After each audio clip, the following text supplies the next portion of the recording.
శ్రీ గణేశాయ నమః. శ్రీ సరస్వతీయై నమః. శ్రీ గురుభ్యో నమః.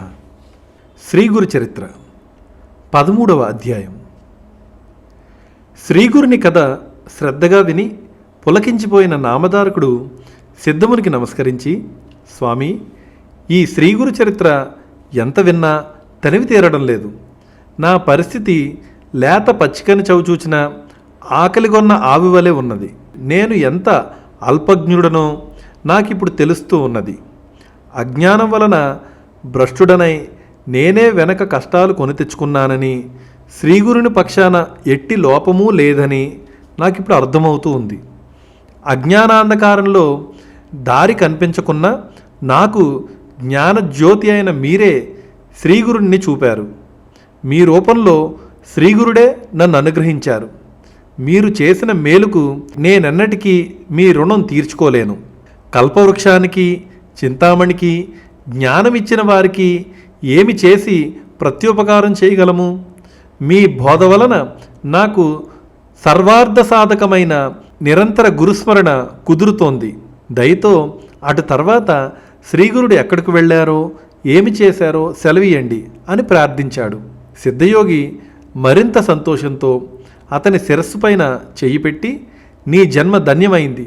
శ్రీగురుని పాదాలు నీ హృదయంలో చోటు చేసుకున్నాయి కనుకనే ఇలా కోరగలుగుతూ ఉన్నావు. ఇందువలన నీవు తరించడమే కాక సాటివారిని కూడా తరింపచేయగలవు. నీవు అడుగుతూ ఉంటే మాకు కూడా ఆనందం కలుగుతూ ఉన్నది అని ఆ వివరాలు ఇలా చెప్పడం ప్రారంభించారు. శ్రీగురుడు ప్రయాగలో ఉండగానే వారి మహిమను గురించిన ఖ్యాతి అన్ని దిక్కులా వ్యాపించి ఎందరెందరో ఆయనకు శిష్యులయ్యారు.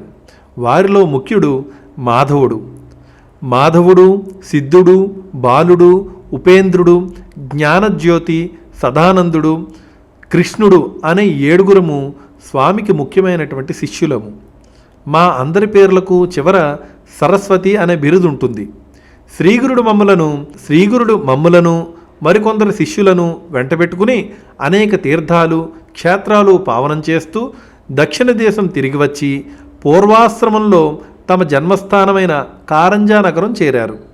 అప్పుడు వారి తల్లిదండ్రులు, తోబుట్టువులు ఆయన రాకకి ఎంతో సంతోషించారు. స్థానిక జనమంతా ఆయనను దర్శించి పూజించారు. వారిలో బ్రాహ్మణులందరూ స్వామిని తమ తమ ఇండ్లకు భిక్షకు ఆహ్వానించసాగారు. శ్రీగురుడు అందరి ఆహ్వానాలను అంగీకరించి ఒకే సమయంలో అనేక రూపాలలో అందరి ఇళ్లకు వెళ్ళి భిక్ష చేశారు. అందరూ ఆ లీలలకు ఆశ్చర్యపడి ఆయన సర్వవ్యాపకుడైన భగవదవతారమని గుర్తించారు. ఒకరోజు ఆయన తన తల్లిదండ్రులకు శ్రీపాదుని యొక్క రూపంలో మళ్ళీ దర్శనమిచ్చారు. వెంటనే అంబకు పూర్వజన్మ స్మృతి కలిగి భర్తతో, నాథా, క్రిందటి జన్మలో లోకపూజ్యుడైన కొడుకు కలగాలని నేను శ్రీపాద శ్రీవల్లభ స్వామిని పూజించి వారి ఆదేశానుసారం శని ప్రదోష పూజ చేశాను. ఈ జన్మలో ఆ కోరిక నెరవేరి నా జన్మ సార్థకమైంది అని చెప్పింది. అప్పుడు ఆ దంపతులు తమను సంసార సాగరం నుండి ఉద్ధరించమని ఆయనను వేడుకున్నారు. అప్పుడు శ్రీగురుడు ఏ వంశంలో ఉత్తముడైన సన్యాసి జన్మిస్తాడో ఆ వంశంలోని 42 తరాల వారు తరిస్తారు. ఆ కులమంతటికీ బ్రహ్మలోక ప్రాప్తి కలుగుతుంది. అంతకుముందు నరలోకంలో పడిన పితృదేవతలు కూడా బ్రహ్మలోకం పొందుతారు. మీ కులంలో నేను జన్మించాను కనుక మీకు బ్రహ్మపదం లభిస్తుంది. మీ పిల్లలు పూర్ణాయుష్మంతులై అష్టైశ్వర్యవంతులై సుఖంగా జీవిస్తారు. మీరు వారి బిడ్డలను, మనుమలను చూడగలుగుతారు. చివరి దశలో క్షేత్రాలన్నింటిలో ఉత్తమమైనది, వేదాల చేత కీర్తించబడినది అయిన కాశీలో మీరు నివసిస్తారు. మీకు ఎట్టి చింత అవసరం లేదు అని అభయమిచ్చారు. అప్పుడు పూర్వాశ్రమంలో స్వామివారి సోదరి అయిన రత్న ఆయనకు నమస్కరించి, స్వామి, నాకు కూడా సంసార తాపత్రయం తొలగించి నిర్లిప్తత ప్రసాదిస్తే తపస్సు చేసుకుంటాను అని ప్రార్థించింది. అప్పుడు శ్రీగురుడు నవ్వి, అమ్మా, స్త్రీలకు పతిసేవ వల్లనే మోక్షం లభిస్తుంది, అభీష్టాలు కూడా నెరవేరుతాయి. కాబట్టి భర్తయే పరమేశ్వరుడన్న భావంతో ఆయనను సేవించు. గృహిణులకు అదొక్కటే మార్గమని వేదం చెప్పింది అని అన్నారు. అప్పుడామె, స్వామి, మీరు త్రికాలజ్ఞులు, నా ప్రారబ్ధం ఎలా ఉన్నదో చూసి నా భవిష్యత్ ఏమిటో తెలపండి అని కోరింది. శ్రీగురుడు నీ సంస్కారం తామసికమైనది. పూర్వ జన్మలో అన్యోన్యంగా ఉన్న దంపతులకు తగువ పెట్టి వారిని విడదీశావు. అందువలన ఈ జన్మలో నీ భర్త నిన్ను విడిచి సన్యాసి అవుతాడు. పూర్వ జన్మలో నీవొక ఆవును కొట్టి చంపావు. అందువలన నీకు ఈ జన్మలో కుష్ఠరోగం వస్తుంది అని తెలియచేశారు. వెంటనే రత్న భయంతో ఏడుస్తూ ఆయన పాదాల మీద పడి, గురుదేవా, నన్ను రక్షించండి అని వేడుకున్నది.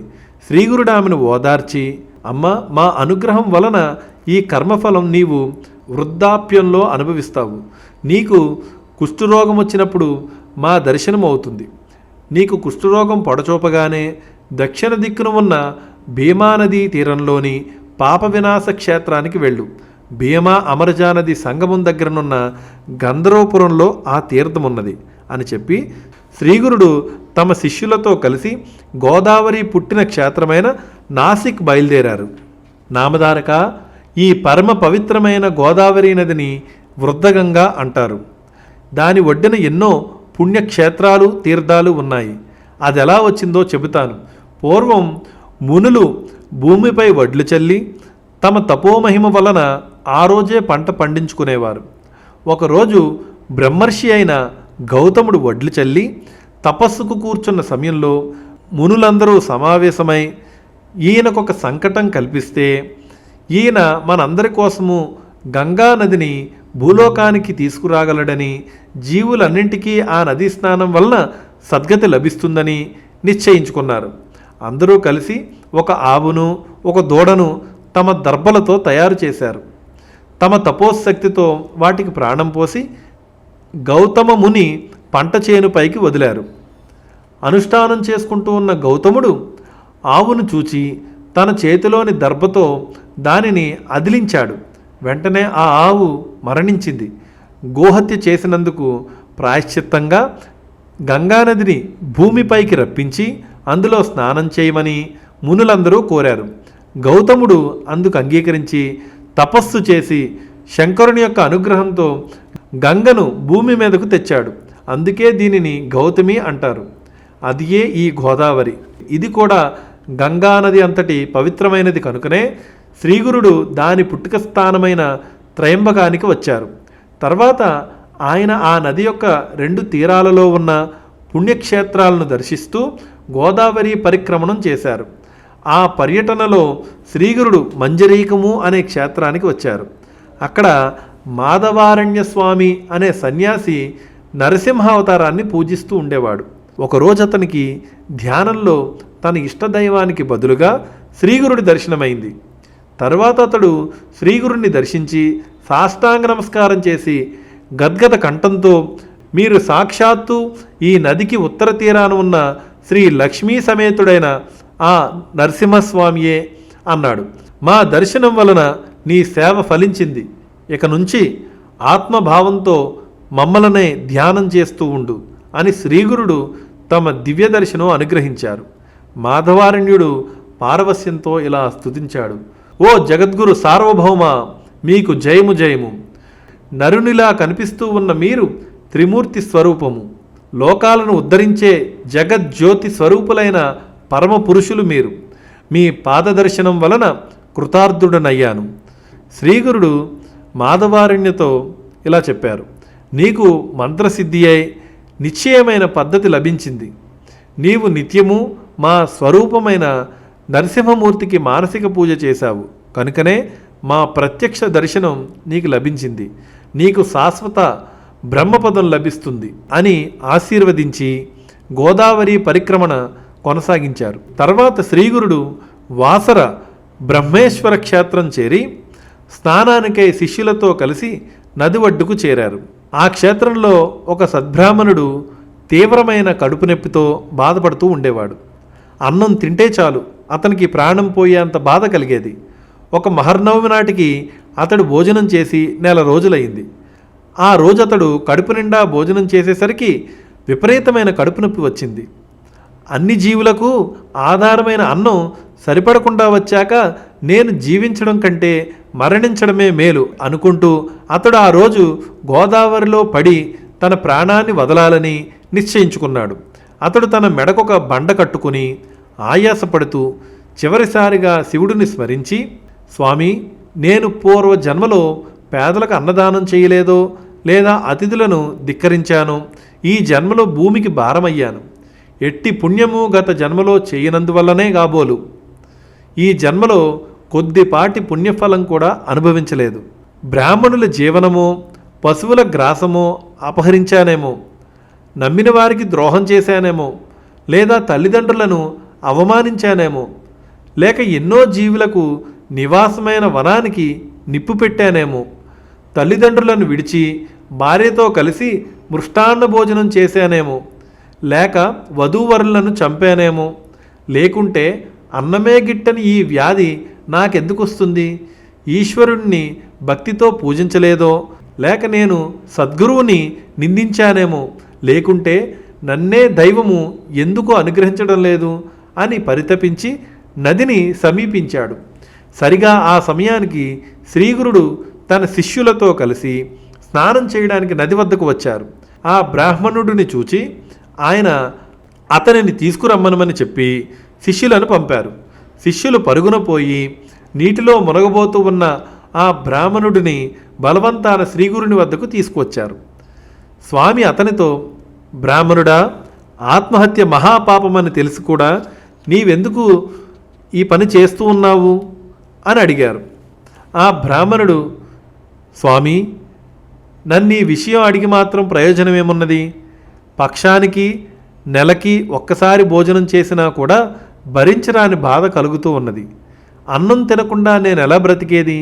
నేను జీవించడం వల్ల భూమికి భారమే గాని ప్రయోజనమేమున్నది అని చెప్పి కన్నీరు కార్చాడు. శ్రీగురుడు, నాయన, క్షణంలో నీ బాధను పోగొట్టగల ఔషధం ఇస్తాను, భయం లేదు. ముందుగా నీవు నిర్భయంగా రుచికరమైన భోజనం చెయ్యి అన్నారు. ఆ బ్రాహ్మణుడు ఆయనపైన విశ్వాసముంచి శ్రీగురుడికి నమస్కరిస్తూ ఉండగా ఆ గ్రామాధికారి కూడా వచ్చి నమస్కరించారు. శ్రీగురుడు, నీవెవరు, ఎక్కడుంటావు అని అడిగారు. ఆ గ్రామాధికారి, స్వామి, మాది ఆపస్తంభ శాఖ, కౌండిన్యస గోత్రము, నన్ను సాయందేవుడు అని అంటారు. మా స్వస్థలం కాంచీపురం. కేవలం భుక్తి కోసం ఒక యవనరాజు సేవలో సంవత్సరం కాలం నుండి పనిచేస్తూ ఉన్నాను. మీ దర్శనం వలన నా జన్మాంతర పాపాలన్నీ నశించాయి. గంగలో స్నానం చేస్తేనే పాపాలు నశిస్తాయి. చంద్రుడు రాత్రి సమయాలలో మాత్రమే తాపాన్ని పోగొడతాడు. కల్పవృక్షం తన నీడను ఆశ్రయిస్తే మాత్రమే కోరినది ప్రసాదిస్తూ ఉంది.